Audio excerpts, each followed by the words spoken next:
So, what's in a building? Well, I had a tour of the Watertown Appliance building behind me, which has been in operation here on Factory Street since 1987. However, many businesses have operated out of here, including a fruit and food distribution center, for over 50 years. Now, a distribution center needed a strong structure to hold that weight. And as you can see, this building was perfect for that. Just look at the support beams. They extend from the very front of the building right to the back, right from this location.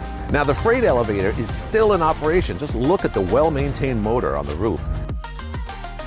And look at the view, by the way, from the new roof they have here. A great perspective of Factory Street. Now, during the 19th century and through the early 1980s, Factory Street was Watertown's industrial zone. This is where food products and building supplies were delivered here by freight trains that ran right through the center of Factory Street.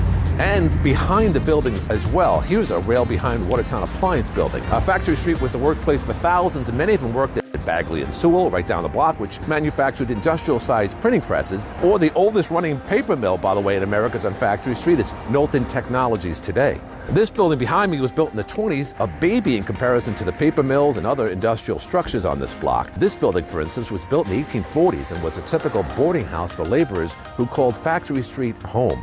Factory Street was also the location of many pubs and eateries, too, some of which still operate today. Sadly, a murder took place in this building when it was a bar-restaurant in the late 70s, and they say there's a ghost inside. The freight train stopped operating, by the way, in the early 80s, and today Watertown Appliance, Morrison's Furniture, and other businesses here depend on the traffic of over 10,000 vehicles each day that travel back and forth throughout the city. I want to thank Watertown Appliance GM Joe Dudley for the tour of the entire building behind me, including the roof, and Watertown City Clerk Ann Saunders for providing me the history of 316 Factory Street. I'm Glenn Curry for Downtown News, and thanks for watching. We'll see you soon.